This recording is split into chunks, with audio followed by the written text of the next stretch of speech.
সাবেক ঢাকা মহানগর উত্তরের দুইবার সফল সদস্য সচিব, বাংলাদেশ জাতীয়তাবাদী দল ঢাকা মহানগরের সংগ্রামী আহ্বায়ক, জননন্দিত জননেতা স্টেজের পিছিয়ে যারা দাঁড়িয়ে আছেন সকলে বসে পড়েন। স্টেজের পিছিয়ে যারা দাঁড়িয়ে আছেন বসে পড়েন। সবার জন্য চেয়ার আছে, বসে পড়েন। সকলে বসে পড়েন। সকলে বসে পড়েন। স্টেজের সামনে ফাঁকা করেন। স্টেজের সামনে ফাঁকা করেন প্লিজ। সবাই শৃঙ্খলা বজায় রাখি। স্টেজের সামনে ফাঁকা করেন প্লিজ। জায়গাটা ফাঁকা করে দেন। স্টেজের সামনে জায়গাটা ফাঁকা করে দেন। স্টেজের সামনে জায়গাটা ফাঁকা করে দেন।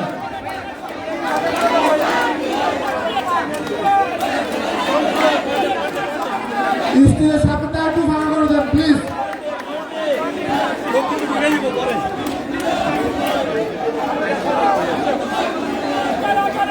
ভলান্টিয়ারদের দৃষ্টি আকর্ষণ করছে, আপনারা জায়গাটা ফাঁকা করে দেন।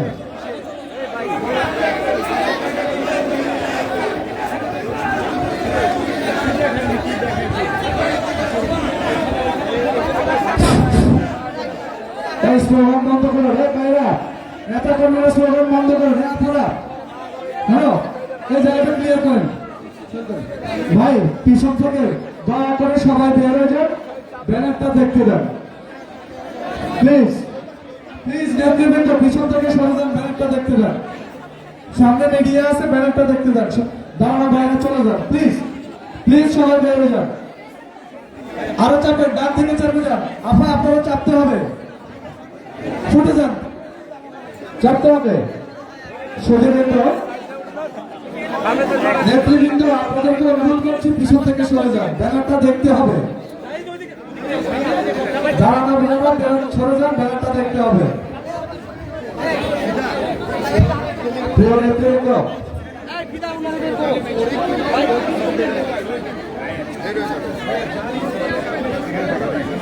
নেতৃবৃন্দ, প্রান্তীয় সুধীবৃন্দ, অত্র এলাকার উপস্থিত ভাই বোনেরা এবং যারা আজকে জনাব আমিনুল হক ভাইয়ের পক্ষ থেকে উপহার সামগ্রী গ্রহণ করার জন্য এখানে সমবেত হয়েছে আমাদের সেই সম্মানিত অতিথিবৃন্দ। আপনারা জানেন আজকে এখানে আমাদের ঢাকা মহানগর উত্তরের প্রতিষ্ঠাতা সেক্রেটারি, এই ওয়ার্ডের বারবার নির্বাচিত সাবেক কাউন্সিলর, বাংলাদেশ জাতীয়তাবাদী দল বিএনপি থেকে 2018 জাতীয় সংসদ নির্বাচনে তিনি দলের শেষের প্রতীকে অংশগ্রহণ করেছিলেন। আমাদের প্রিয় সাবেক নেতা মরহুম হাসানুল্লাহ হাসান সাহেবের জ্যেষ্ঠ পুত্র রাহান হাসান সৌরভের উদ্যোগে আমাদের প্রিয় নেতা ঢাকা মহানগর উত্তরের নন্দিত জননেতা জনাব আমিনুল হকের পক্ষ থেকে আজকের উপহার সামগ্রী বিতরণের আয়োজন করেছেন। আপনাদের সকলকে এই প্রোগ্রামের পক্ষ থেকে শুভেচ্ছা এবং অভিনন্দন। শুরুতে প্রিয় নেতা প্রয়াত মরহুম হাসানুল্লাহ হাসান ভাই, প্রতিষ্ঠাতা সেক্রেটারি ঢাকা মহানগর উত্তর বিএনপির, ওনার আত্মার মাগফিরাত কামনার মধ্য দিয়ে আমরা আজকে এই মহতী উপহার সামগ্রী বিতরণ অনুষ্ঠানের কার্যক্রম শুরু করছে। শুরুতে মহাগ্রন্থ আল কোরআন থেকে তেলাওয়াত করছেন। কোরআন থেকে তেলাওয়াত করবেন মাওলানা মাহমুদুল হাসান সাহেব। এখন কোরআন থেকে তেলাওয়াত করবেন। আসসালামু আলাইকুম ওয়া রাহমাতুল্লাহি ওয়া বারাকাতুহু। আউযু বিল্লাহি মিনাশ শাইতানির রাজীম। বিসমিল্লাহির রাহমানির রাহিম। والسماء بنيناها بأيد وإنا لموسعون والأرض فرشناها فنعم الماهدون ومن كل شيء خلقنا زوجين لعلكم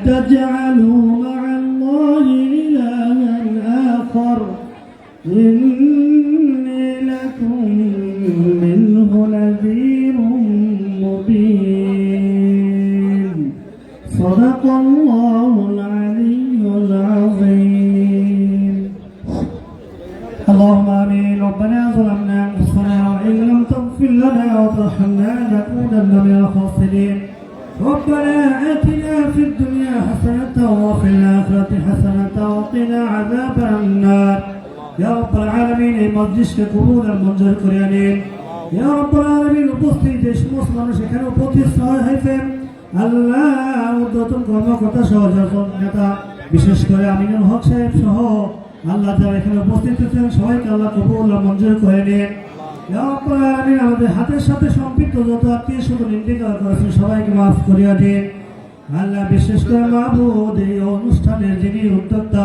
আল্লাহ জনাব রায়হান হাসান সওয়াব সাহেব আল্লাহ তিনার পিতা আল্লাহ জনাব হাসানুল্লাহ হাসান সাহেব আল্লাহ বেশ কয়েক বছর আগে ইন্তেকাল করে আছেন আল্লাহ তাআলা রহিম মাগফিরাত করে আমরা দোয়া করছি মাহবুব তার জিন্দেগীর সমস্ত গুনাহকে মাফ করিয়া দেন ইয়া রাব্বুল আলামিন যে পরিবারের মধ্য থেকে এ পর্যন্ত যারা ইন্তেকাল করেছেন সবাইকে মাফ করিয়া দেন আল্লাহ বিশেষ করে মাহবুব যারা অসুস্থ আছেন আল্লাহ খালেদা দিয়া সহ তার দিয়া সহ সবাইকে আল্লাহ সুস্থতা জিন্দেগি নসিব করিয়া দেন ইয়া রাব্বুল আলামিন আমাদের সবাইকে আল্লাহ মিলেমিশে বসবাস করার তৌফিক দান করিয়া দেন আল্লাহ এই দেশকে এই সমাজকে আল্লাহ পুনর্মান করার জন্য আমাদের সবাইকে তৌফিক দান করিয়া দেন আল্লাহ একে অপরের সুখের পাশে থাকার জন্য তৌফিক দান করিয়া দেন আল্লাহ বিশেষ করে মাহবুব আজকে এই উদ্যোক্তাকে আল্লাহ যত টাকা খরচ করেছেন আল্লাহ সবকে কবুল আর মঞ্জুর করিয়া নেন وصلى الله على خير خلقه محمد وآله وأصحابه أجمعين برحمتك يا أرحم الراحمين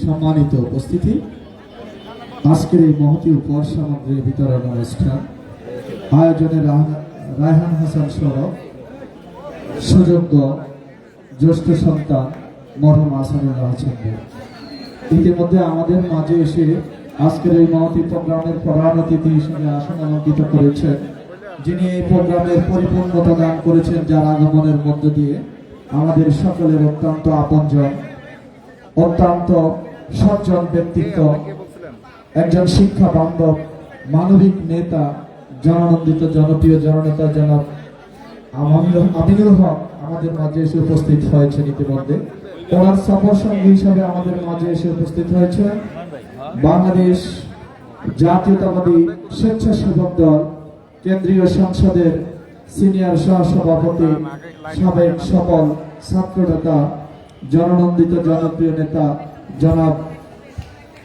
ইয়াসিন আলী ইয়াসিন ভাই আপনাকে অভিনন্দন আজকের এই প্রোগ্রামের পক্ষ থেকে আমাদের মাঝে উপস্থিত আছেন বাংলাদেশ জাতীয়তাবাদী দল বিএনপি ঢাকা মহানগর উত্তরের সংগ্রামী যুগ্ম আহ্বায়ক 6 নম্বর ওয়ার্ডের কৃতি সন্তান আমার একান্ত সত্তাভাজন বড় ভাই জনাব মাহবুব আলম মন্টু ভাই উপস্থিত আছেন বাংলাদেশ জাতীয়তাবাদী দল বিএনপি ঢাকা মহানগর উত্তরের অন্যতম সংগ্রামী যুগ্ম আহ্বায়ক সাবেক সফল ছাত্র নেতা সাবেক সফল স্বেচ্ছাসেবক দলের নেতা মিরপুরের গর্বিত সন্তান অত্যন্ত সজ্জন ব্যক্তিত্ব সুযোগ্য জননেতা জনাব গাজী রেজানুল হক রিয়াজ উপস্থিত আছেন মহানগর উত্তর বিএনপির সংগ্রামী সদস্য পল্লবী থানা বিএনপির সাবেক সভাপতি সাবেক 2 নম্বর ওয়ার্ডের জনপ্রিয় কাউন্সিলর জনাব সাজ্জাদ হোসেন মোল্লা উপস্থিত আছেন বাংলাদেশ জাতীয়তাবাদী দল বিএনপি পল্লবী থানার সংগ্রামী যুগ্ম আহ্বায়ক জনাব সোহানুর রহমান খোকন উপস্থিত আছেন আমাদের প্রাণপ্রিয় মরহুম আহসানুল্লাহ হাসান সাহেবের সহধর্মিনী যিনি হাসান ভাইয়ের অনুপস্থিতিতেও হাসান ভাই যখন সেক্রেটারির দায়িত্ব পালন করেছেন বিভিন্ন কারণে উনি যখন নেতাকর্মীর খোঁজ খবর নিতে পারতেন না ভাবি আমাদের সবসময় খোঁজ খবর নিতেন নেতাকর্মীদের পাশে থাকতেন নিজে পরিশ্রম করে সর্বদা নেতাকর্মীর খোঁজ খবর নিতেন আমাদের মাতৃতুল্য ভাবি প্রিয় নেত্রী যারা রিনা হাসান আমাদের মাঝে উপস্থিত আছেন মরহুম হাসান সাহেবের সুযোগ্য সন্তান এই ওয়ার্ডের বাংলাদেশ জাতীয় দলের সাবেক সেক্রেটারি রায়হান হাসান সৌরভ, উপস্থিত আছেন পল্লবী থানা বিএনপির সংগ্রামী যুগ্ম আহ্বায়ক জনাব আব্দুর রহমান, পল্লবী থানা বিএনপির যুগ্ম আহ্বায়ক আবির এবং মহিলা দল নেত্রী ঢাকা মহানগর উত্তর মহিলা দলের যুগ্ম আহ্বায়ক লাইলি আপা এবং পল্লবী থানা মহিলা দলের সদস্য সচিব পলি আপা সহ অনেক নেতৃবৃন্দ, 6 নম্বর ওয়ার্ড বিএনপির সভাপতি, সেক্রেটারি এবং বিভিন্ন ওয়ার্ড থেকে আগত যুব দল, ছাত্র দল, শ্রমিক দল সহ অঙ্গ সংগঠনের অনেক নেতৃবৃন্দ, পল্লবী থানা যুব দলের সাবেক সভাপতি রাজীব হোসেন টিন্টু, সাবেক সেক্রেটারি নজরুল ইসলাম নজরুল এবং এই ওয়ার্ডের নেতৃবৃন্দ সহ অনেক নেতৃবৃন্দ এখানে উপস্থিত আছেন। আমরা যেহেতু এটা একটা উপহার সামগ্রী বিতরণের অনুষ্ঠান, আমাদের সম্মানিত প্রধান মেহমানের গুরুত্বপূর্ণ আরো প্রোগ্রাম আছে বিধায় আমরা প্রোগ্রামটাকে সংক্ষেপ করতে চাচ্ছি। রূপনগর থানা যুব দলের সম্মানিত সভাপতি শোয়েব খান, 6 নম্বর ওয়ার্ড বিএনপির সাংগঠনিক সম্পাদক হেলাল ভাই, শিরু ভাই, মহানগর উত্তর ছাত্র দলের সাংগঠনিক সম্পাদক যাকে আমি বিশেষ করে বৈষম্য বিরোধী ছাত্র আন্দোলনের প্রতিদিন যাকে আমি পাশে পেয়েছি, সেই ত্যাগী নেতা সোহেল সহ ছাত্র দলের নেতৃবৃন্দ। অনেক সময় সংক্ষিপ্ততার কারণে মহানগর নেতৃবৃন্দের বক্তৃতা দেওয়ার সুযোগ নেই। আমি আসলে অনেকের নাম ইচ্ছা থাকলেও বলা যাচ্ছে না, প্রধান অতিথির সময় খুবই সংকীর্ণ, আমাকে ক্ষমা করবেন। আর আমি আমার মহানগর নেতৃবৃন্দের দৃষ্টি আকর্ষণ করছি, আসলে আজকে সময় খুবই কম, আপনাদেরকে বক্তৃতা দেওয়ার কোনো সুযোগ আমরা দিতে পারছি না। দয়া করে আমাদেরকে ক্ষমা সুন্দর দৃষ্টিতে দেখবেন। এই পর্যায়ে আপনাদের সামনে সংক্ষিপ্তভাবে বক্তব্য পেশ করবেন আজকের এই মহতে শীত বস্ত্র বিতরণ অনুষ্ঠানের আয়োজক, যিনি আমাদের প্রিয় নেতা মরহুম আহসানুল্লাহ হাসান সাহেবের সুযোগ্য সন্তান, এই ওয়ার্ডের জাতীয়তাবাদী দলের সাবেক সেক্রেটারি জনাব রায়হান হাসান সৌরভ সংক্ষিপ্ত বক্তব্য রাখবেন। বিসমিল্লাহির রহমানির রহিম। উপস্থিত এই শীত বস্ত্র বিতরণ 2025 এই অনুষ্ঠানের প্রধান অতিথি আমার প্রিয় বড় ভাই, ঢাকা মহানগর উত্তর বিএনপির আহ্বায়ক আমিনুল হক ভাই, আরও অনেকেই উপস্থিত আছেন এই স্টেজে। আমার অনেক চাচারা আছে যারা দীর্ঘদিন আমার বাবার সাথে রাজনীতি করেছে। আসলে ভাইয়ের সময় খুব স্বল্প, এই কারণে আমি সবার নাম বলতে পারছি না, আপনারা ক্ষমা দৃষ্টিতে দেখবেন। আর আমার সামনে উপস্থিত এই এলাকার গণ্যমান্য মুরব্বীরা এবং যারা আজকে এসেছেন এই কম্বল বিতরণে, এই কম্বল নেওয়ার জন্য সবাইকে আমি ধন্যবাদ জানিয়ে সালাম জানাচ্ছি, আসসালামু আলাইকুম। আসলে সময় খুব অল্প, বলার তেমন কিছুই নেই। আজকে যতটুকু বলার বলবে আমার নেতা আমিনুল ভাই, আমার মা আছে আপনাদের সামনে বলবে। তো এই বলে আমি আমার বক্তব্য শেষ করছি। আপনারা সবাই দোয়া করবেন, যারা 24-এ শহীদ হয়েছে তাদের জন্য আপনারা দোয়া করবেন, জিয়া রহমানের জন্য আপনারা দোয়া করবেন, ম্যাডামের জন্য যাতে ম্যাডাম তাড়াতাড়ি সুস্থ হয়ে বাংলাদেশে ফিরে আসতে পারে। আপনারা দোয়া করবেন তারেক রহমানের জন্য, সাথে আমার বাবার জন্য দোয়া করেন এবং সমস্ত কবরবাসীর জন্য দোয়া করেন। এই বলে আমি আমার কথা শেষ করছি। আসসালামু আলাইকুম।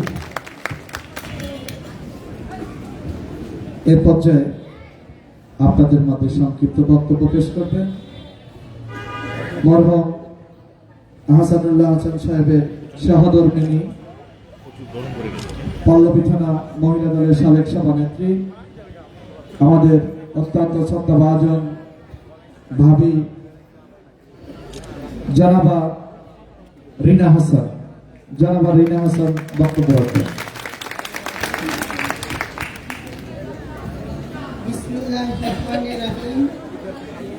আজকে শীত বস্ত্র বিতরণ অনুষ্ঠানের সভাপতি, উপস্থিত আমাদের প্রধান অতিথি যিনি ঢাকা উত্তরের সভাপতি, আমি আরও উপস্থিত আছেন, আমার এখানে সবার নাম বলতে পারতেছি না, আমার ছোট ভাই, আমার ছেলে, স্নেহতুল্য ছেলে, এবং উপস্থিত আছেন এই এলাকার সমস্ত পল্লবী থানার সব অঙ্গ সংগঠনের নেতারা এবং আমার পিতৃতুল্য আমার মুরব্বীগণ এবং এলাকাবাসী, অনেক আমার ছেলেরা এবং উপস্থিত আছেন আমার মহিলা দলের অনেকেই।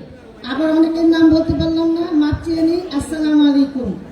খুব অল্প সময়ের মধ্যে কথা শেষ করতে হবে, কিন্তু আজ আমার কেন জানি মনে হচ্ছে যে আমার অনেক কথা বলার আছে, আমি আপনাদের কাছে বলবো, কিন্তু তারপর আমি চেষ্টা করবো 2-4টি কথা বলার।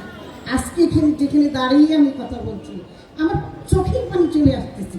এই কারণেই ঠিক এই জায়গাটায় 20 সালের 20 মে আমার সাহেব এখানে 1000 লোকের ত্রাণ বিতরণ করেছিলেন। এই মঞ্চে সেখানে অনেকেই উপস্থিত আছেন। আজকে সেই দিনের কথা আমার বারবার মনে হচ্ছে। তবে আমি গল্প বোধ করি, আমি এমন একটা স্বামীর ঘর করেছি যিনি সৎ এবং ন্যায় বিচারক ছিল। আমি সবার কাছে একটি কথাই বলবো, আজকে তারই সন্তান সৌরভ, রায়হান হাসান সৌরভ আজকে এই পরিবার বিএনপির পরিবারের সাথে সে যোগ হয়ে কাজ করছে। এখানে আমিনুল আছে, আমি ওকে অনুরোধ করব, ও তোমার ছোট ভাইয়ের মতো, ভুল ত্রুটি হলে তুমি ওকে শিখিয়ে নিবে।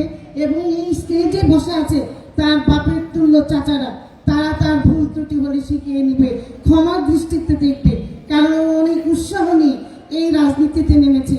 আর সবচেয়ে বড় কথা, 17 বছর আমরা অনেক যন্ত্রণা কষ্ট এই স্বৈরাচারের সরকারের আমলে হয়েছি। ঘর ছাড়া ছিলাম, দেশ ছাড়া ছিলাম। আমার বড় ছেলেকে টিভি থেকে শুরু করে থানা, পুলিশ এবং তার পরিবার সুদ্ধা খুঁজেছে এবং তারা এই ঢাকা ছেড়ে অনেক দূরে লুকিয়েছিল। যাই হোক, আল্লাহ পাকের অশেষ রহমত এবং ওর বাপের সততার কারণে তারা ভালো ছিল। আমার ছোট ছেলেকে 22 ডিসেম্বরের 10 তারিখের প্রোগ্রামে ঠিক 2 তারিখে ভোর রাত্রে তাকে ধরে নিয়ে যেয়ে 2টা মাস জেল খাটায় এবং তাকে জামাতের কেসে তাকে জড়িত করে, আরো গাড়ি পোড়ার কেসে জড়িত করে। এইসব করে আজকে আমরা দাঁড়িয়ে আছি এই জায়গায় বিএনপির পরিবার নিয়ে। তাই আমি দোয়া চাই সকলের কাছে, আপনারা সকলে আমার এই সৌরভের জন্য, আমিনুলের জন্য বা আরো যারা আছে আমাদের পরিবারের বিএনপি সকলের জন্য আপনারা দোয়া করবেন। সবাই যেন সৎ হয়ে এবং ন্যায় বিচারক ভাবে যেন এই দেশটাকে পরিচালিত করতে পারে এবং এই জনগণের পাশে দাঁড়াতে পারে। আজকে আমরা শুধু কম্বল না, আমরা যেন আরো ভবিষ্যতে আমরা সকল দুঃখী মানুষের পাশে যেন দাঁড়াতে পারি, আমরা যেন তাদের পাশে দাঁড়িয়ে তাদের সহযোগিতা করতে পারি। সেই দোয়া রেখে, সেই কামনা রেখে আমি আমার বক্তব্য এখানে শেষ করছি। আসসালামু আলাইকুম। খালেদা জিয়া সুস্থ হয়ে আমাদের মাঝে ফিরে আসুক, তারেক ভাই আমাদের মাঝে ফিরে আসুক, আমি সেই দোয়াই আপনাদের কাছে চাচ্ছি এবং সেই দোয়াই করছি। মোরম হাসানের জন্য সবাই দোয়া করবেন। আমি এখানেই শেষ করলাম। আসসালামু আলাইকুম। সম্মানিত সুধীবৃন্দ, এই পর্যায়ে আপনাদের মাঝে অত্যন্ত সংক্ষিপ্ত বক্তব্য নিয়ে আসছে আপনাদের এই অত্র এলাকার কৃতি সন্তান, বাংলাদেশ জাতীয়তাবাদী দল বিএনপি ঢাকা মহানগর উত্তরের সংগ্রামী যুগ্ম আহ্বায়ক জনাব মাহবুবুল আলম মন্টু। বিসমিল্লাহির রহমানির রহিম। বাংলাদেশ জাতীয়তাবাদী দল 6 নম্বর ওয়ার্ড গ্রুপ থেকে আজকে যার সার্বিক তত্ত্বাবধানে আজকের এই শীতবস্ত্র বিতরণ অনুষ্ঠান অনুষ্ঠিত হতে যাচ্ছে। সৌরভ হাসান, রায়হান হাসান সৌরভ আজকের এই শীতবস্ত্র অনুষ্ঠানের প্রধান অতিথি, প্রধান আকর্ষণ বাংলাদেশ জাতীয়তাবাদী দল ঢাকা মহানগর উত্তরের 2 সফল সদস্য সচিব, বাংলাদেশ জাতীয়তাবাদী দল কেন্দ্রীয় নির্বাহী কমিটির ক্রীড়া বিষয়ক সম্পাদক, বাংলাদেশ জাতীয় ফুটবল দলের সাবেক সফল অধিনায়ক, মানবতার ফেরিওয়ালা, হাস্য উজ্জ্বল ব্যক্তিত্ব, জিয়া পরিবারের আস্থাভোজন, জননন্দিত জননেতা, ঢাকা মহানগর উত্তরের সংগ্রামী আহ্বায়ক জনাব আমিনুল হক উপস্থিত আছেন। আমার রাজনীতি গুরু জনাব সাবেক ঢাকা মহানগর উত্তরের সাধারণ সম্পাদক জনাব আহসানুল হাসান ভাইয়ের সহধর্মিনী। আসলে আমি বক্তব্য দিতে পারবো না, কারণ আমি আবেগ হয়ে গেছি। যাই হোক, অনেক নেতৃবৃন্দ আছে। আমাকে রাত্রিদের হাতে ধরে হাতের বেড়া হাত দিয়া উনি এই বাসায় থাকতেন, এই বাসার নিচতলায় ওনার ড্রয়িং রুম ছিল। এখান থেকে আমার রাজনীতি শুরু রুচিলা আল্লাহর মানে আল্লাহর হুকুমে। আর রুচিলা ছিল আমিনুল ভাই, হাসান ভাই, যারা আমাকে এই পর্যায়ে নিয়ে আসছেন। আমি সবার কাছে কৃতজ্ঞ, বিশেষ করে মৌলানা হাসান ভাইয়ের জন্য আপনাদের সবার কাছে দোয়া চাই। আর আমিনুল ভাই তো আমাকে যে সম্মানিত করেছে, বিএনপি পরিবার থেকে আমি যে সম্মান পেয়েছি বা যে অবস্থান আমার হয়েছে, আমার আর বিএনপি পরিবারের কাছে আমার চাওয়া পাওয়ার কিছু নেই। আপনারা দোয়া করবেন আমি যেন এই বিএনপি পরিবারের জন্য আমি কাজ করতে পারি। আমিনুল ভাই পাশে থেকে ওনার সহযোগিতা হিসেবে আমি কাজ করতে পারি, এটা বলে আমার বক্তব্য শেষ করবো। আমি আসলে অনেকের নাম বলতাম, আমার বলা আসলে আমার কথা আসতেছে না, কারণ আমি রাজনীতি শুরু করছিলাম এইখান থেকে রাজনীতি শুরু। আমার বাসা 7 নম্বর। হ্যাঁ, হয়তো এক সময় আমার কেউ চিনত না, এই হাসান ভাই হাত ধরে ধরে আমাকে কিছু লোক চিনছে, বাকিটা সময় হাসান ভাই আমাকে নেতা বানিয়েছে। এরপরে বাকি মহানগরটা আমাকে পরিচিত করছে আমার নেতা আমিনুল হক ভাই। ওনাদের জন্য সবাই দোয়া করবেন। সবাইকে ধন্যবাদ। আসসালামু আলাইকুম ওয়া রাহমাতুল্লাহি ওয়া বারাকাতুহু। সম্মানিত সুধীবৃন্দ, এই পর্যায়ে আপনাদের মাঝে বক্তব্য রাখবেন পল্লবীর আরেকজন গর্বিত সন্তান, সাবেক সফল ছাত্র নেতা, বাংলাদেশ জাতীয়তাবাদী স্বেচ্ছাসেবক দল, কেন্দ্রীয় সংসদের সুযোগ্য সিনিয়র সহসভাপতি জনাব ইয়াসিন আলী ইয়াসিন ভাই। শ্রদ্ধাভাজন জনাব ইয়াসিন আলী ইয়াসিন ভাই। বিসমিল্লাহির রহমানির রহিম। হাসান সৌরভের শীতবস্ত্র বিতরণের আজকে সবার প্রধান অতিথি, মেধা, প্রজ্ঞা, বুদ্ধি, সুদর্শন, যিনি ইতিমধ্যেই 16 আসনের জনগণের হৃদয়ে অবস্থান করছেন, ঢাকা মহানগরীর বিপ্লবী আহ্বায়ক, আমাদের সকলের প্রিয় বিশিষ্ট ক্রীড়াবিদ আমিনুল হক উপস্থিত। যে রাস্তাটিতে আজকে বক্তব্য রাখছি, আসলে বক্তব্য দিতে খুব কষ্ট হচ্ছে। সেই রাস্তাটিতে দীর্ঘ 37 বছরের রাজনীতিতে এই মিরপুরে আমাদের বিএনপি পরিবারের শেষ আশ্রয়স্থল ছিল যেমন আসিফুল্লাহ হাসান সাহেবের পরিবার।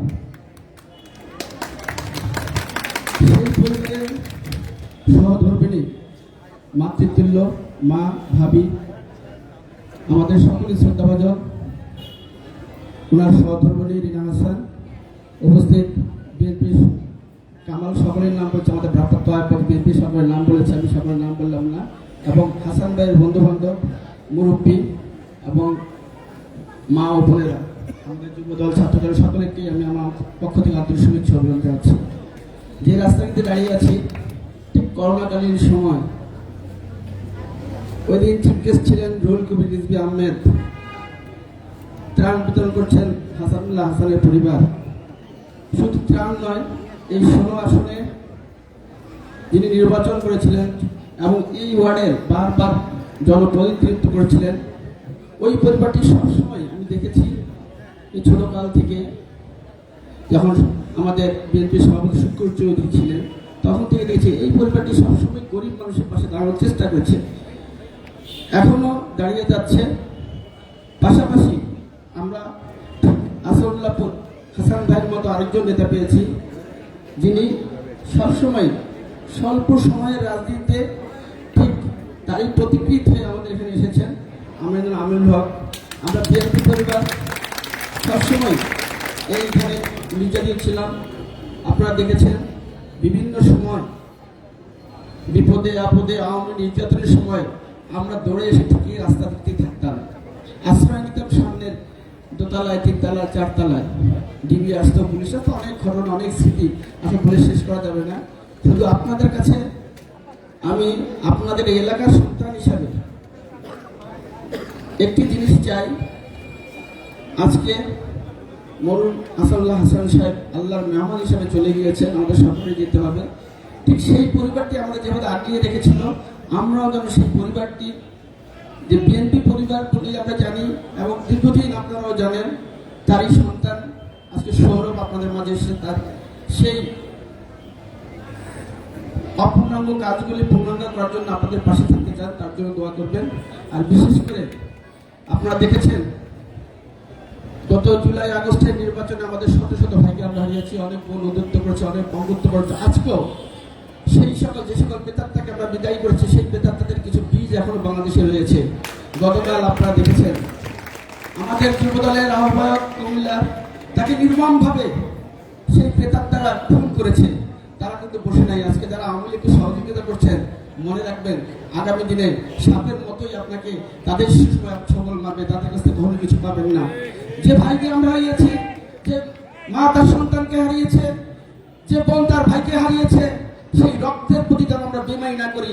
যে তারা চেয়েছিল একটি নতুন বাংলাদেশ, লাল সবুজের পতাকা অক্ষুণ্ণ রাখার জন্য তারা যে যুদ্ধ করেছে, সেই যুদ্ধের জন্য আমরা সম্মান দেখে আগামী দিনে দেশ নায়ক তারেক রহমানের 31 দফা বাস্তবায়ন করতে পারি, সেই লক্ষ্যে আপনারা সকলে কাজ করবেন। এবং আসিফুল হাসান সাহেবের পরিবারের জন্য আবার আপনাদের কাছে দোয়া চেয়ে আগামী দিনে তাদেরকে বুদ্ধি দিয়ে পরামর্শ দিয়ে তার পাশে থেকে ইনশাআল্লাহ সকলে যেন কাজ করতে পারি।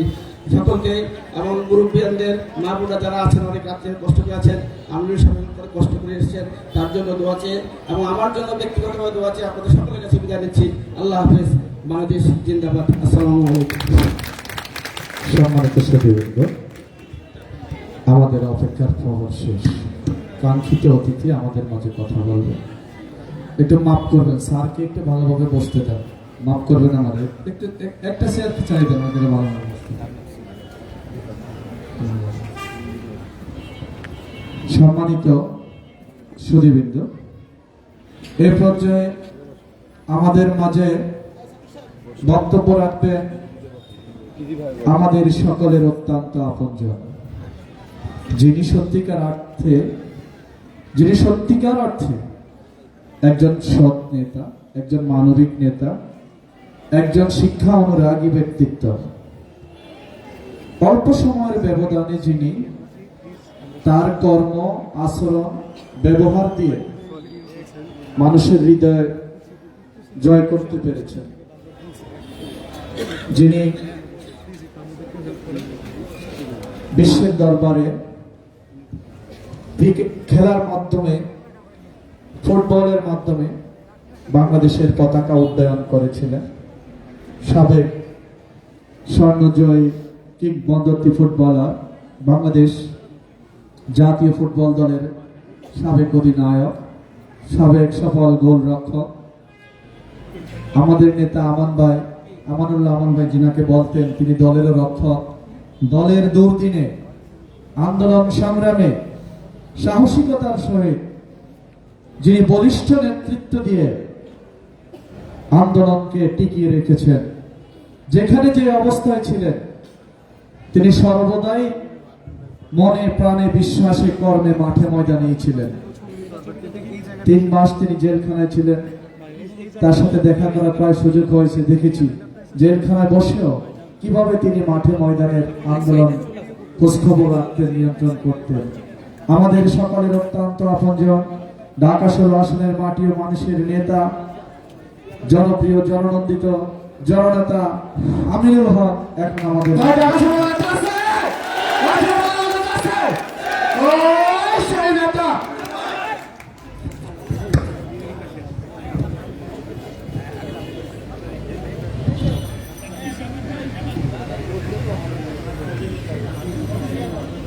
বিসমিল্লাহির রহমানির রহিম।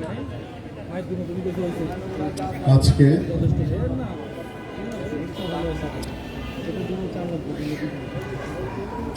18 থেকে 2018 সালে আমাদের মরহুম বীর মুক্তিযোদ্ধা আসিফুল্লাহ সাহেব নির্বাচন করেছিলেন এবং তিনি এই 6 নম্বর ওয়ার্ডে বারবার নির্বাচিত কাউন্সিলর ছিলেন। আমি খুব কাছ থেকে তার সাথে মিশেছি। তিনি যখন অসুস্থ হয়েছিলেন, তারপর বিভিন্ন সময় আমাদের রাজনৈতিক কর্মকাণ্ড আলোচনার মাধ্যমে আমরা চেষ্টা করেছি যে আমাদের রাজনৈতিক যে লক্ষ্য, যে উদ্দেশ্য ছিল, সেই উদ্দেশ্যগুলো সাধন করার জন্য আমাদের সেই প্রিয় এবং আপনাদের সকলের প্রিয়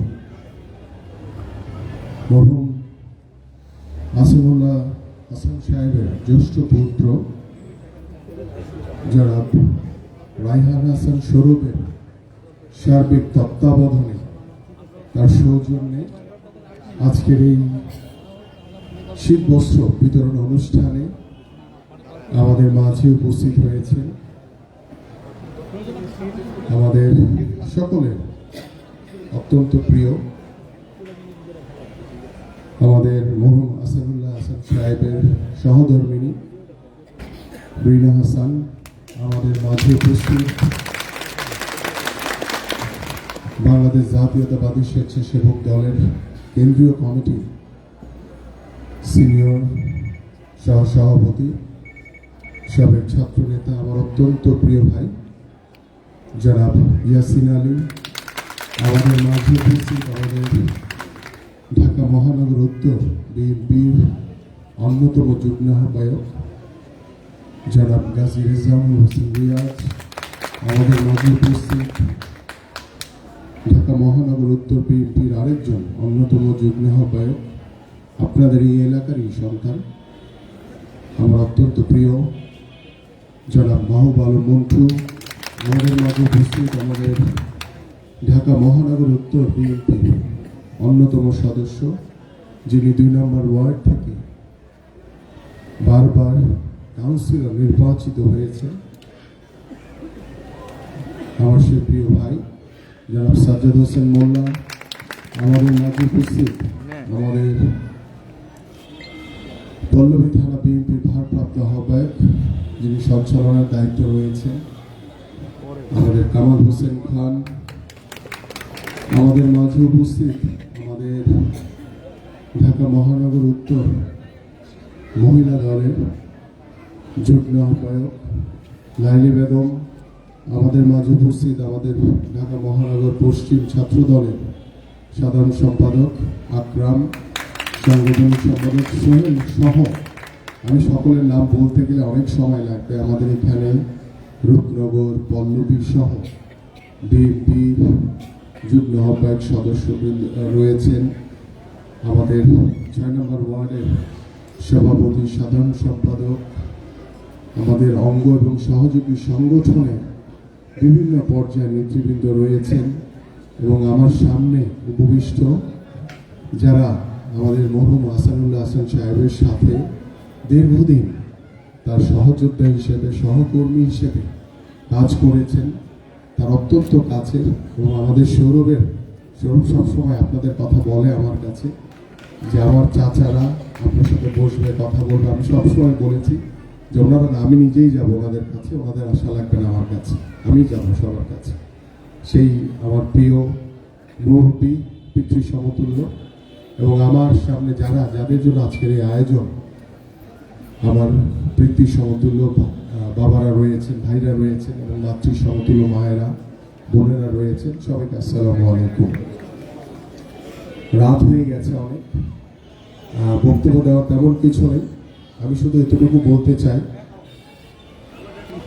যে বিএনপি একটি মানবিক দল বিএনপির প্রতিষ্ঠাতা এমন একজন মানুষ করেছিলেন যার সম্পর্কে নতুনভাবে কোনো কিছু বলার বাকি নেই যিনি মহান স্বাধীনতা যুদ্ধে স্বাধীনতার ঘোষণার মাধ্যমে বাংলাদেশের মানুষকে উজ্জীবিত করে দীর্ঘ 9 মাসের যুদ্ধে নিজে অংশগ্রহণ করেছেন তিনি সেক্টর কমান্ডার ছিলেন নিজে একজন যোদ্ধা হিসেবে বাংলাদেশকে স্বাধীন করেছিলেন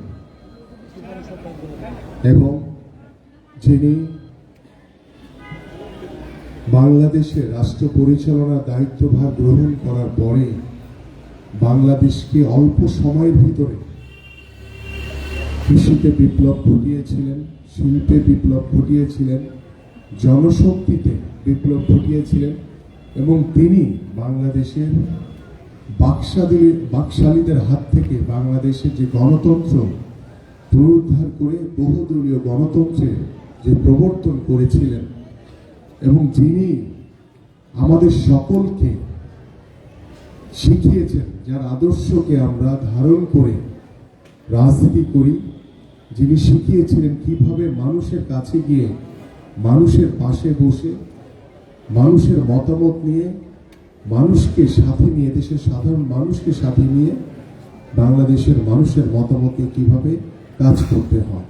আমাদের সেই প্রিয় নেতা শহীদ রাষ্ট্রপতি জিয়াউর রহমানের যে হাতে গড়া এই দলকে তো আমরা মানবিক দল বলতে পারি না। আমরা জোরে বলেন, বলতে পারি কিনা? বলতে পারি, কারণ তিনি শিখিয়েছিলেন মানবিকতা কিভাবে বলে, কিভাবে বাংলাদেশের মানুষের জন্য রাজনীতি করতে হয়, কিভাবে বাংলাদেশের মানুষের কল্যাণের জন্য রাজনীতি করতে হয়, কিভাবে বাংলাদেশের জনগণের উন্নয়নের জন্য রাজনীতি করতে হয়। তারই ধারাবাহিকতায় আমরা আমাদের প্রিয় নেত্রী, বাংলাদেশের তিনবারের সফল সাবেক প্রধানমন্ত্রী দেশনেত্রী বেগম খালেদা জিয়াকে দেখেছি যে তিনি কিভাবে মানুষকে সাথে নিয়ে মানুষের পাশে থেকে বাংলাদেশের উন্নয়নের জন্য, বাংলাদেশের মানুষের উন্নয়নের জন্য, বাংলাদেশের মানুষের কল্যাণের জন্য কিভাবে তিনি কাজ করেছেন।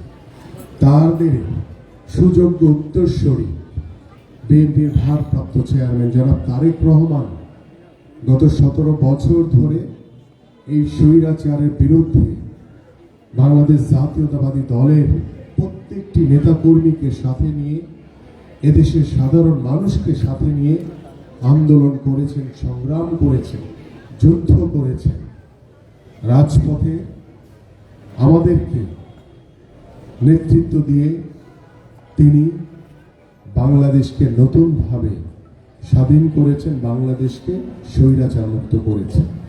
এই দীর্ঘ 17 বছরের পথ চলায় বাংলাদেশে যখনই কোনো ক্রান্তি লগ্ন উপস্থিত হয়েছে, সেটা আপনাদের করোনার কথা সকলের মনে আছে, যে করোনার সময় মানুষ যেখানে বাসা থেকে বের হতে ভয় পেত, কি একটি দুর্বিষহ সময় কেটেছে আপনাদের সকলের, দেশের মানুষের, শুধু বাংলাদেশ নয় সারা পৃথিবীতে আমরা দেখেছি।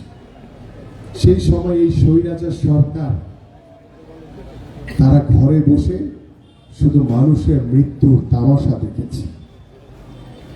তারা কিন্তু কেউ বের হয়ে আসেনি, কিন্তু বাংলাদেশ জাতীয়তাবাদী দলের ভারপ্রাপ্ত চেয়ারম্যান জনাব তারেক রহমানের নির্দেশনায় বাংলাদেশ জাতীয়তাবাদী দলের প্রত্যেকটি নেতাকর্মী নিজ নিজ জায়গা থেকে সেই করোনার সময় সাহসিকতার সহিত সেই মৃত লাশগুলোর পাশে এসে কিভাবে দাফন করা যায়, কিভাবে আমার ভাই বোন বাবা মা যারা অসুস্থ ছিলেন কিভাবে তাদেরকে চিকিৎসা দেওয়া হয়, সেই নির্দেশনার মাধ্যমে আমাদের সকল নেতাকর্মী সেই অসহায় মানুষগুলোর পাশে গিয়ে দাঁড়িয়েছিল। আপনারা দেখিয়েছেন আমাদের বন্যার সময় বাংলাদেশ জাতীয়তাবাদী দলের প্রত্যেকটি নেতাকর্মী এই গলা পরিমাণ পানিতে ডুবে কিভাবে সেই অসহায় মানুষগুলোর পাশে দাঁড়িয়েছে। আমি নিজে ইয়াসিন ভাইকে দেখেছি সেই কোমরের উপরে পানির ভিতরে নেমে কিভাবে আমরা সেই অসহায় মানুষগুলোর কাছে স্বল্প ত্রাণ পৌঁছে দিয়েছি, যাতে তারা দ্রুত খেয়ে ভালো থাকতে পারে। আমরা দেখেছি বাংলাদেশের যে কোনো ক্রান্তি লগ্নে এই স্বৈরাচারের এত বাধা বিপত্তি পেরিয়ে আমরা কিন্তু সেই মানুষগুলোর পাশে গিয়ে দাঁড়ানোর চেষ্টা করেছি। আজকে দেখেন স্বৈরাচারের 17 বছরের যে প্রভাব, যে নির্যাতন, যে নিপীড়ন, সবকিছুকে উপেক্ষা করে বাংলাদেশ জাতীয়তাবাদী দলের প্রত্যেকটি নেতাকর্মী এই গত জুলাই আগস্টে বাংলাদেশে যে জনগণের যে জনতার যে বিপ্লব হয়েছে, সেই জনতার বিপ্লবে বাংলাদেশ জাতীয়তাবাদী দলের প্রত্যেকটি নেতাকর্মী রাজপথে নেমে আমাদের ছাত্র জনতার যে ঐক্যবদ্ধ যে আন্দোলন, স্বৈরাচার শেখ হাসিনার পতনের যে আন্দোলন, সেই আন্দোলনকে নিশ্চিত করার জন্য, এই স্বৈরাচারের পতনকে নিশ্চিত করার জন্য যুদ্ধে ঝাঁপিয়ে পড়ে নিজের জীবনকে বিলিয়ে দিয়ে আজকে বাংলাদেশকে গত 5ই আগস্ট স্বাধীন করেছে। সেই স্বাধীন বাংলাদেশে আজকে আমরা বসে এই ধরনের কর্মসূচি পালন করতে পারছি। গত 17 বছর কিন্তু এই স্বৈরাচার সরকার আমরা অনেক বাধা বিপত্তি পেরিয়ে এই ধরনের শীত বস্ত্র বিতরণ, করোনাকালীন সময়ে বন্যা দুর্গত এলাকায় গিয়ে অনেক ঝামেলা, অনেক বিপদ, অনেক কিছু পেরিয়ে আমাদেরকে এই কর্মসূচিগুলো পালন করতে হয়েছে। আমি এই কথাগুলো এই কারণে এতক্ষণ বললাম যে আজকে যখন বাংলাদেশ স্বৈরাচার মুক্ত হয়েছে, কিন্তু পরিপূর্ণভাবে কিন্তু এখন পর্যন্ত স্বৈরাচার মুক্ত হতে পারেনি সব প্রতিষ্ঠানগুলো। বাংলাদেশে এখনো রাষ্ট্রীয় প্রতিষ্ঠানগুলোতে স্বৈরাচারের প্রেতাত্মারা বসে আছে। বাংলাদেশের সংবাদ মাধ্যমগুলোতে যারা আওয়ামী লীগের দোসর হিসেবে, আওয়ামী লীগের পক্ষে যারা গুণকীর্তন করেছেন, সেই দোসররা কিন্তু এখনো বিভিন্ন গণমাধ্যমে বসে আছে।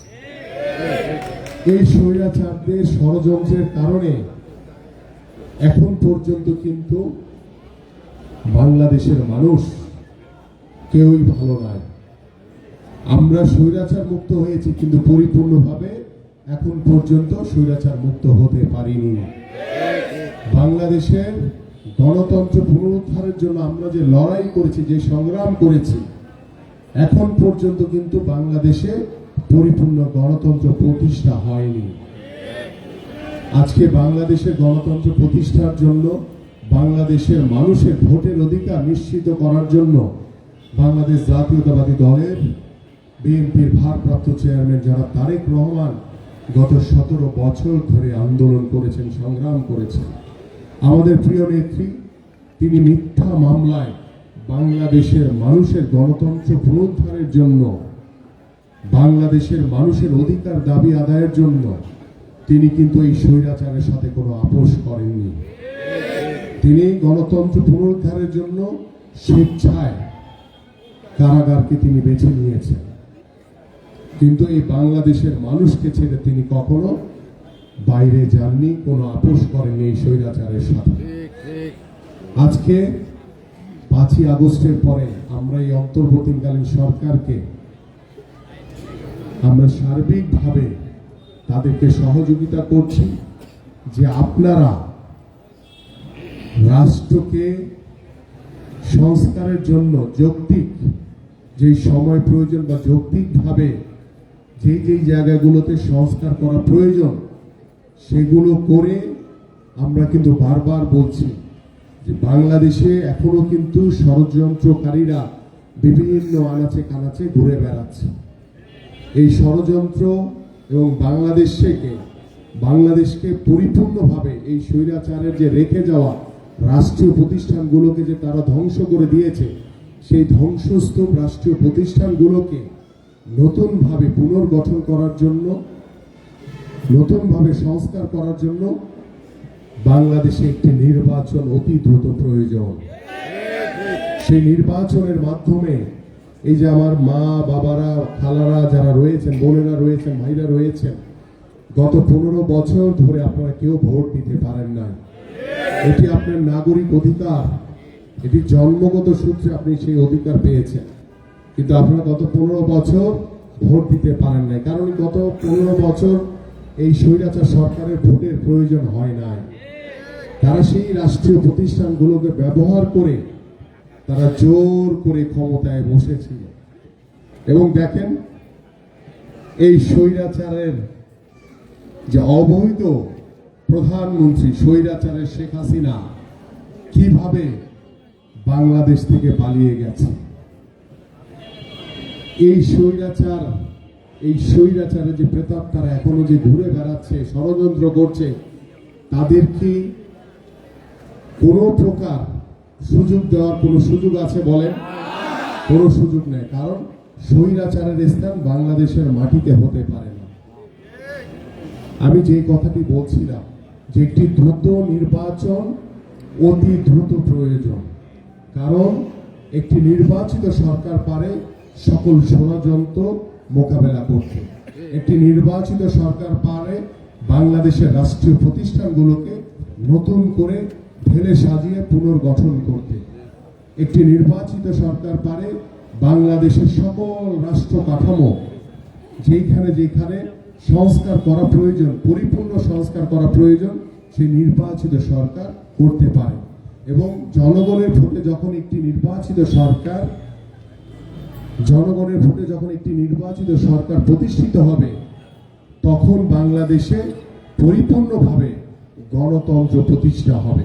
কারণ ওই নির্বাচিত সরকার বাংলাদেশের জনগণের ভোটে নির্বাচিত হবে, এবং সেই জনগণের ভোটে যে নির্বাচিত সরকার আসবে, সেই সরকার বাংলাদেশের রাষ্ট্র কাঠামো থেকে শুরু করে বাংলাদেশের মানুষের যে মৌলিক চাহিদাগুলো রয়েছে, বাংলাদেশের মানুষের যে দৈনন্দিন যে চাহিদাগুলো রয়েছে, সেগুলো পূরণ করার জন্য বদ্ধপরিকর থাকবে এবং বাংলাদেশের জনগণের কাছে তাদের জবাবদিহিতা থাকবে। এবং আমরা বিশ্বাস করি যে আজকে আমার মা খালারা যারা এখানে বসে আছেন, বাবারা বসে আছেন, আপনাদের প্রতিদিন সকালবেলা ঘুম থেকে উঠে যখন আপনারা বাজারে যান, দ্রব্যমূল্যের যে ঊর্ধ্বগতি, সেই ঊর্ধ্বগতির কারণে আপনাদের 3 বেলার জায়গায় 2 বেলা খাওয়াই অনেক কষ্টকর হয়ে গেছে। এখন আমরা বাংলাদেশ জাতীয়তাবাদী দলের ভারপ্রাপ্ত চেয়ারম্যান জনাব তারেক রহমান আপনাদের কাছে বারবার আমাদের কাছে পাঠাচ্ছেন, আপনাদের সাথে পরামর্শ করে কথা বলে আপনাদের মতামত নিয়ে কিভাবে আমরা একটি সুন্দর সমাজ গড়তে পারবো, কিভাবে একটি সমৃদ্ধশালী বাংলাদেশ গড়তে পারবো। এই যে দ্রব্যমূল্যের দাম কেন কমছে না, কারণ ওই যে গত 17 বছর ধরে স্বৈরাচারে রেখে যাওয়া যে সিন্ডিকেট, সেই সিন্ডিকেট এখনো রয়ে গেছে। সেই সিন্ডিকেট যদি না ভাঙা যায়, তাহলে দ্রব্যমূল্য কখনো নিয়ন্ত্রণে আসবে না। এখন সেই সিন্ডিকেটকে ভাঙার জন্য ওই যে বললাম, একটি অতি দ্রুত একটি নির্বাচিত সরকার দরকার। যদি আল্লাহর রহমতে আপনাদের এদেশের সাধারণ মানুষের ভোটে বাংলাদেশ জাতীয়তাবাদী দল বিএনপি যদি সরকার গঠন করতে পারে, আমি দৃঢ়ভাবে বলতে পারি আমাদের মাননীয় ভারপ্রাপ্ত চেয়ারম্যান জনাব তারেক রহমান এদেশের সাধারণ মানুষের জন্য রাজনীতি করেন, এদেশের মানুষের কল্যাণের জন্য তিনি রাজনীতি করেন, এদেশের সাধারণ মানুষের উন্নয়নের জন্য তিনি কাজ করেন। সেই কার্যক্রম আপনারা তিনি যখন বাংলাদেশে ফিরে আসবেন, বাংলাদেশের মানুষের ভোটে আল্লাহ পাক যদি তাকে বাংলাদেশের প্রধানমন্ত্রী হিসেবে কবুল করেন, আপনারা দেখতে পারবেন বাংলাদেশের রাজনৈতিক যে প্রেক্ষাপট, আমরা একটি কি চাই, একটি সুস্থ ধারার রাজনৈতিক পরিবেশ চাই। আমরা কোন স্বৈরাচার ভবিষ্যতে আর দেখতে চাই না। এই জন্য আমাদের বিএনপির ভারপ্রাপ্ত চেয়ারম্যান জনাব তারেক রহমান সার্বক্ষণিকভাবে আমাদেরকে নির্দেশনা দেন, বারবার বলেন আপনাদের কাছে যাওয়ার জন্য, আপনাদের পাশে থেকে পাশে বসে আপনাদের মতামত নিয়ে কিভাবে আমরা একটি সুন্দর সমাজ গড়তে পারি, কিভাবে আমরা একটি সুন্দর বাংলাদেশ গড়তে পারি। কারণ এই বাংলাদেশের সকল ক্ষমতার উৎস হচ্ছেন আপনারা, এদেশের সাধারণ মানুষ। কারণ বিএনপি বিশ্বাস করে বাংলাদেশে ভবিষ্যতে আর কোনো স্বৈরাচারের সুযোগ নাই, কোন স্বৈরাচার বাংলাদেশে আর কোনোদিন জন্ম হবে না ইনশাআল্লাহ।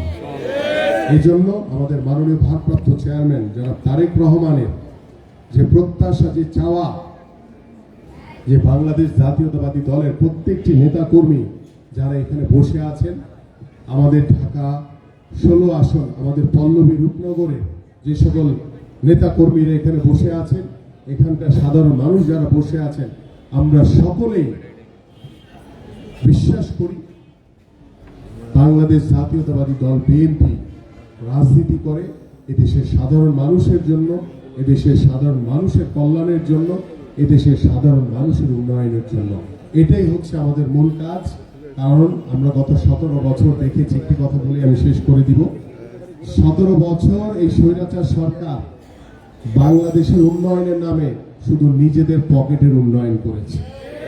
আপনাদের এদেশের সাধারণ মানুষের কোনো কল্যাণের জন্য তারা উন্নয়ন করেনি। কিন্তু বাংলাদেশ জাতীয়তাবাদী দলের বিএনপির ভারপ্রাপ্ত চেয়ারম্যান জনাব তারেক রহমানের নির্দেশনা যে আমরা সকলে এদেশের সাধারণ মানুষের কল্যাণের জন্য কাজ করব, বাংলাদেশের মানুষের উন্নয়নের জন্য কাজ করব, এটাই আমাদের প্রথম কথা, এটাই আমাদের শেষ কথা। এবং এটার উপরে ভিত্তি করে আমরা ইনশাল্লাহ একটি সুন্দর সমৃদ্ধশালী বাংলাদেশ গড়ব এবং সেই সমৃদ্ধশালী বাংলাদেশের আপনাদেরকে নিয়ে এবং আপনাদের নেতৃত্বে আমরা একটি সুন্দর সমাজ করব। আপনাদের সকলকে ধন্যবাদ। বাংলাদেশ জিন্দাবাদ, বাংলাদেশ জাতীয়তাবাদী দল বিএনপি জিন্দাবাদ, দেশনেত্রী বেগম খালেদা জিয়া জিন্দাবাদ, শহীদ রাষ্ট্রপতি জিয়াউর রহমান অমর, বিএনপির ভারপ্রাপ্ত চেয়ারম্যান জনাব তারেক রহমান জিন্দাবাদ। এবং আমি আন্তরিকভাবে আমাদের বিএনপির যারা এখানে নেতাকর্মী রয়েছেন, আমাদের পিতৃ সমতুল্য বাবারা রয়েছেন, আমাদের মাতৃ সমতুল্য মায়েরা রয়েছেন, আমি চাই দৃঢ়ভাবে যে আমাদের মরহুম বীর মুক্তিযোদ্ধা আসিমুল্লাহ হাসান সাহেবের সুযোগ্য সন্তান রায়হান হাসান সৌরভ আমাদের সাথে বিএনপি পরিবারের একজন সদস্য হিসেবে সবসময় কাজ করবে। আমরা এই পরিবারের পাশে আছি এবং এই পরিবারের পাশে থেকে ইনশাল্লাহ আমরা আমাদের এই পল্লবী রূপনগর এবং হাসান সাহেবের যে রেখে যাওয়া যে স্বপ্নগুলো ছিল, আমাদের এখানে শ্রদ্ধেয় ভাবি রয়েছে, আমরা সেই স্বপ্নগুলো বাস্তবায়ন করার জন্য আমরা সকলে ঐক্যবদ্ধভাবে কাজ করব। সকলকে ধন্যবাদ। ভালো থাকবেন, সবাই সুস্থ থাকবেন। অনেক রাত হয়ে গেছে, আমি আন্তরিকভাবে দুঃখিত। প্রায় 10:30 বাজে। আমরা দ্রুত সময়ের ভিতরে ইনশাল্লাহ আমাদেরকে শৈক্ষিক প্রস্তুতি প্রদান করে ইনশাল্লাহ আমরা সকলে চলে যাব। ধন্যবাদ সবাইকে।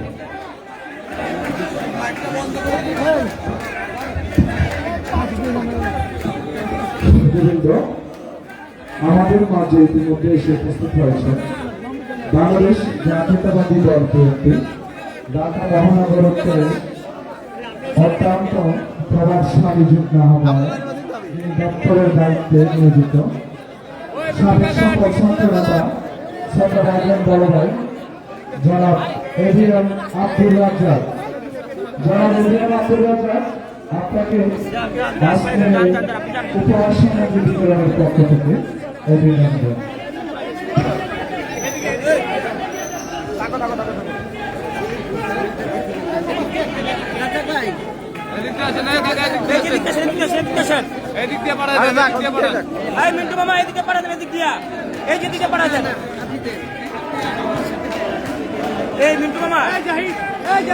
যারা ভলান্টিয়ার আছেন ভাই, যারা ভলান্টিয়ার আছেন সিরিয়াল বজায় রাখার জন্য চেষ্টা করেন, সিরিয়ালে পাঠান। যাদের কাছে সিলিপ আছে তাদেরকে ভাই সিরিয়ালে পাঠান।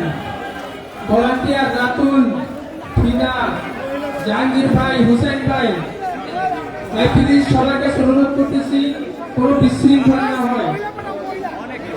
যাদেরকে সিলিপ দেওয়া হয়েছে তাদেরকে আমরা সিরিয়ালে পাঠাই, তাদেরকে আমরা সিরিয়ালে পাঠাই ভাই।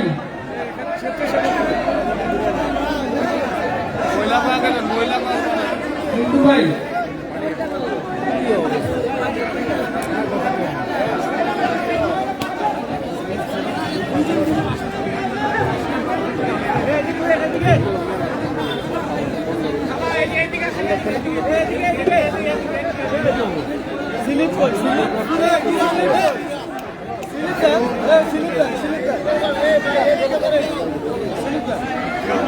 কিন্তু ভাই জাহাঙ্গীর ভাই, জাহিদ, রাতুল, মিরান ভাই আমরা সিরিয়ালে পাঠাই।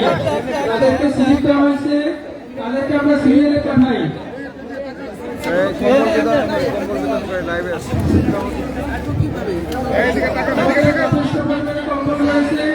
যাদেরকে সিরিয়াল দেওয়া হয়েছে আপনারা সবাই পাবেন। আপনারা ধৈর্য সহকারে বসুন, ইনশাআল্লাহ আপনারা সবাই পাবেন।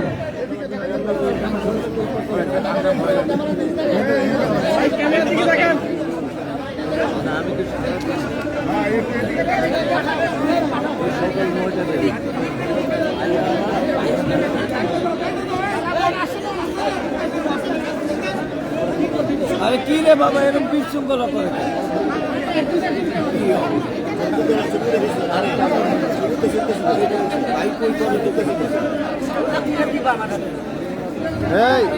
আমরা সবাই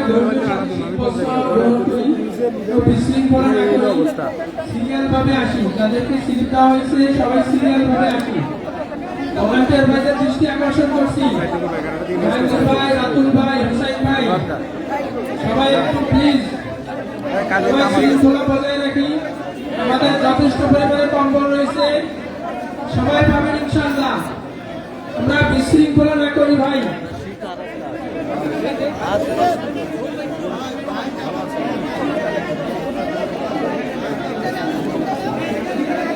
যাদেরকে সিরিয়াল দেওয়া হয়েছে আমরা সিরিয়ালে আসি।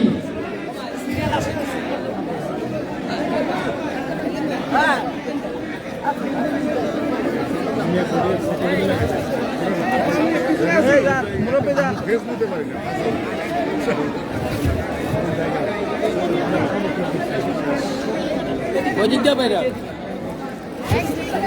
পিছিয়ে আছে মামা পিছিয়ে থাকবি তো হ্যাঁ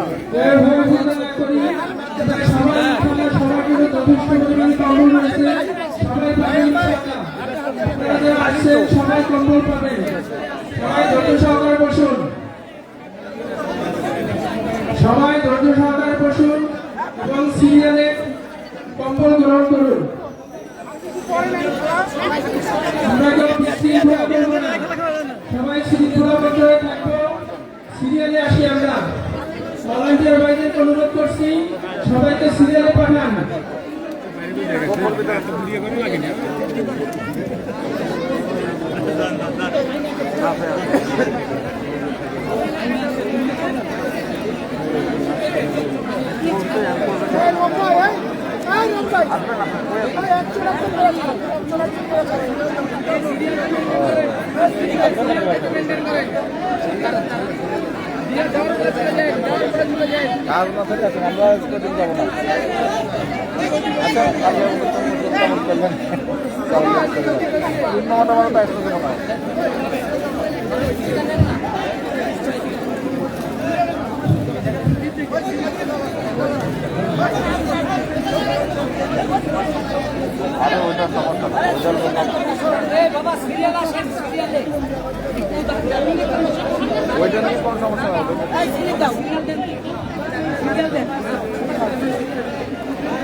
আমরা শৃঙ্খলা বজায় রাখি, কেউ বিশৃঙ্খলা করবো না।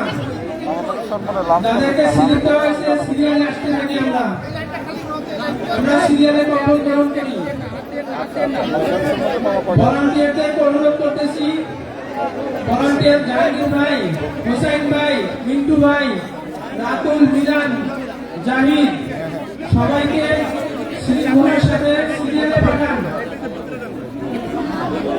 আমাদের সব মিডিয়া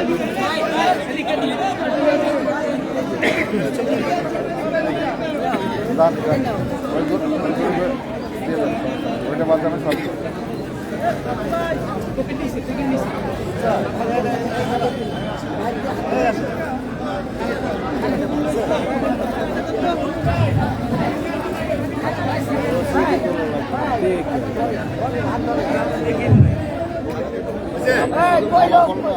বাংলাদেশ জাতীয়তাবাদী দল অঙ্গ সংগঠনের নেতৃত্বের দৃষ্টি আকর্ষণ করছি।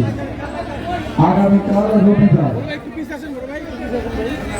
সকাল 11টায়, আগামীকাল রবিবার বেলা 11টায় কালশী ইসলামীয় উচ্চ বিদ্যালয় বার্ষিক ক্রীড়া সাংস্কৃতিক অনুষ্ঠানের পুরস্কার বিতরণ, বার্ষিক ক্রীড়া সাংস্কৃতিক অনুষ্ঠানের পুরস্কার বিতরণ, পুরস্কার বিতরণ অনুষ্ঠানে প্রধান অতিথি হিসেবে উপস্থিত থাকবে আমাদের প্রিয় নেতা মহানগর আহ্বায়ক জাতীয়তাবাদী এবং অঙ্গ সংগঠনের সকল নেতৃত্বের দৃষ্টি আকর্ষণ করছি।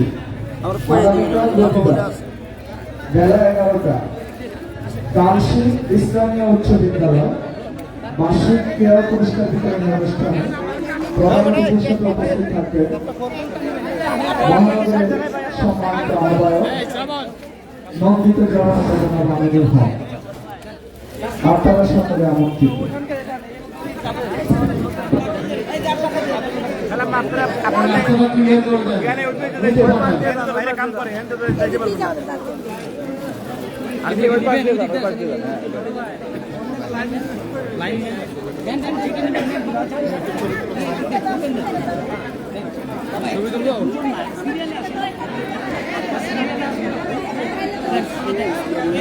সিভিল কি আপনি দ্রুত আসেন স্টুডেন্ট দ্রুত।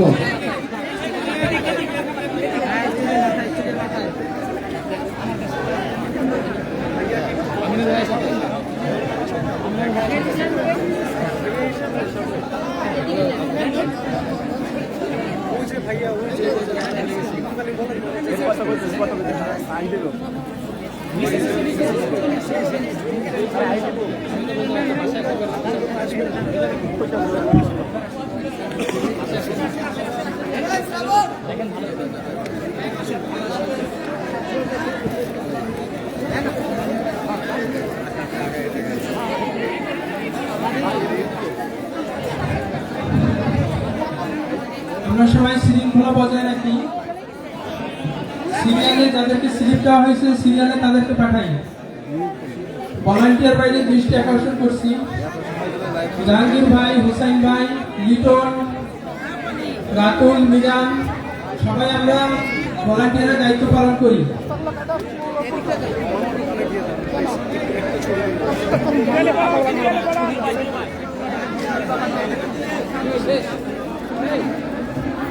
সাজ্জাদ, রাসেল, রাকিব, সাগর, শাকিল দৃষ্টি আকর্ষণ করছি, তোমরা ভলান্টিয়ারের দায়িত্ব পালন করো।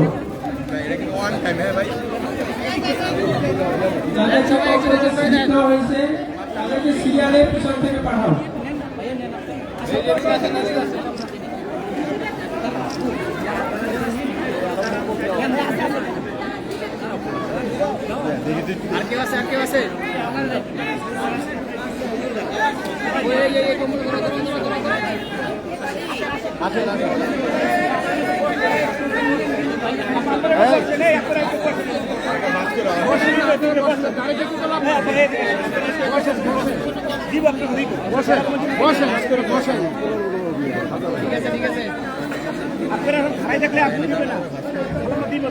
লাইনে যাইতে হইব তো, মানে আপনি আপনার স্লিপ আছে?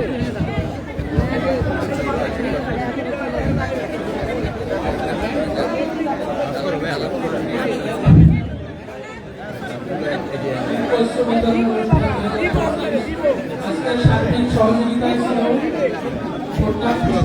ছিল, ভিডিও করে দে, ভিডিও করে দে।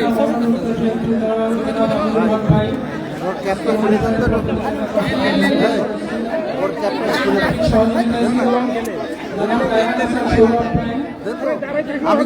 সাধারণ সম্পাদক 6 নং ওয়ার্ড পল্লবী থানা।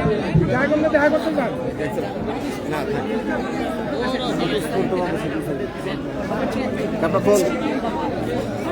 ভাই, একটু কাছে গেলে ভালো হতো, দূরে আসলে তো সুন্দর আছে। বেটা দেই ধরে না এ দেয়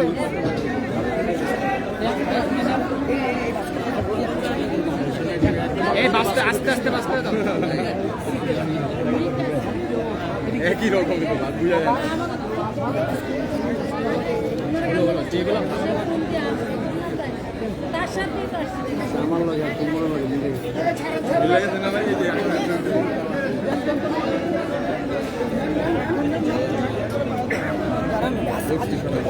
সৌরভ ভাই, আমি একটা কম্বল ধরেন, আমরা স্টিল সুবিধা করতাম ভাই, ধরেন ওই আপনি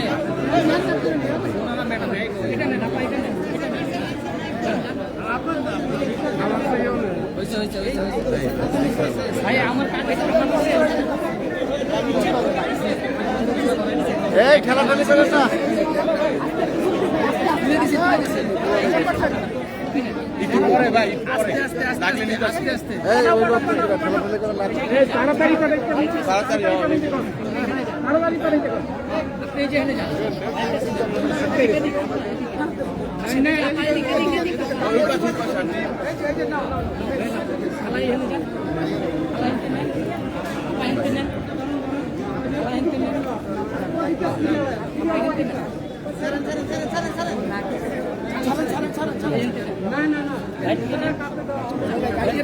না নেন চালু করে নেন না, তুই কর ছবিটা করলে তাড়াতাড়ি পাঠান, তাড়াতাড়ি পাঠান ছবিটি কি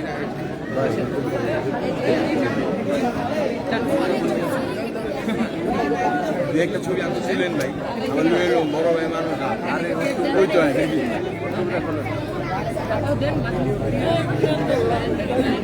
লো এই ভাই লো তো লো উনি কে নাও মুখটা মুছেন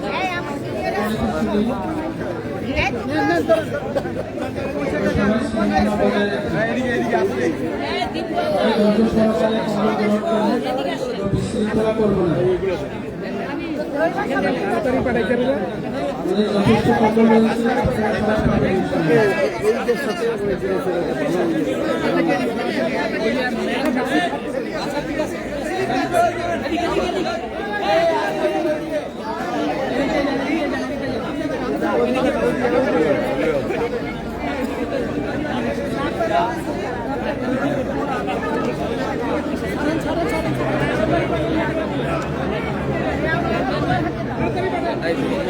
জাকারিয়া তোমার ভিডিও লইছি স্কোর বহুত বেশি আরেকটা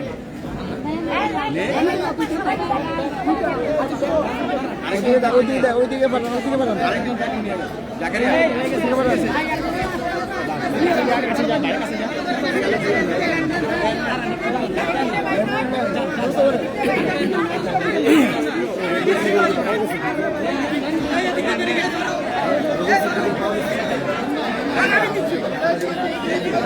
আরে বেটা যা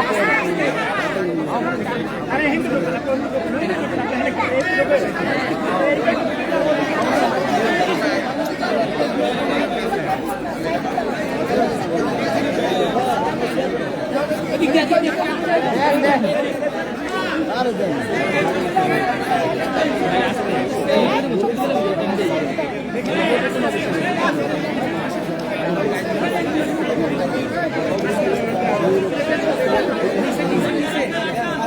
আসেন আগে আগে আগে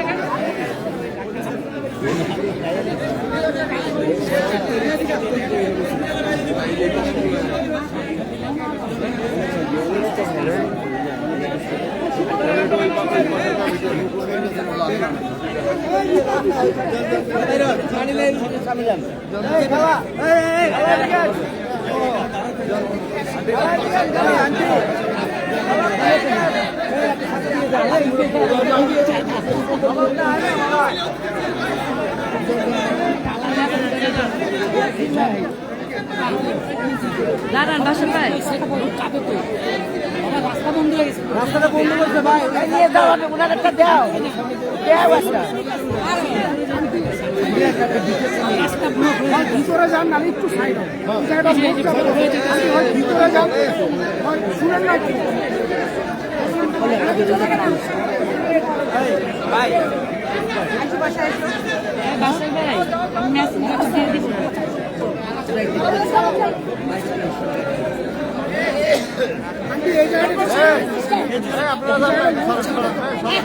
আপনার সামনে দিয়ে যান না এখানে কি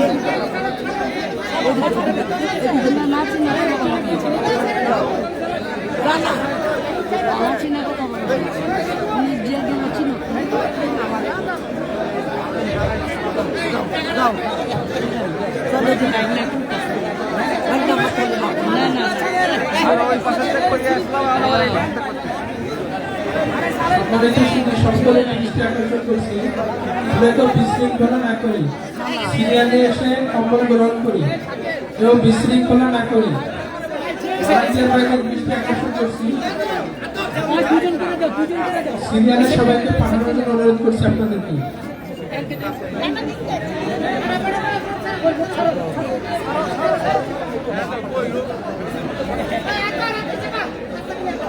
না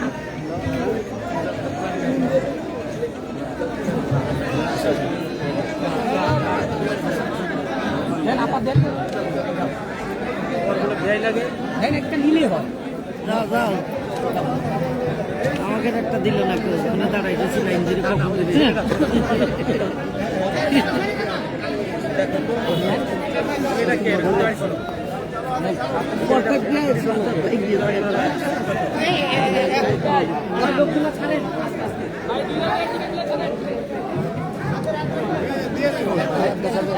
সমস্যা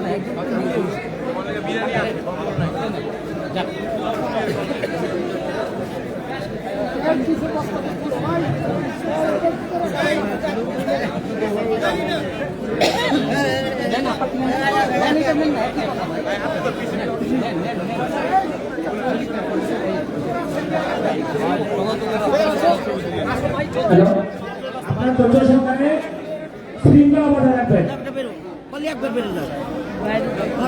আপনারা সবাই শৃঙ্খলা বজায় রাখবেন।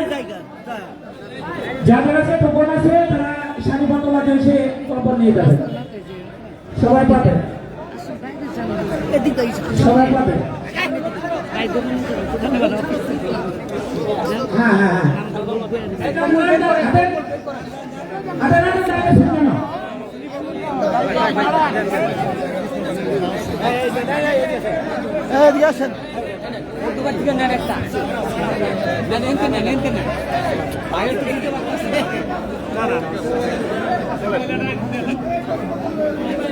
শোনো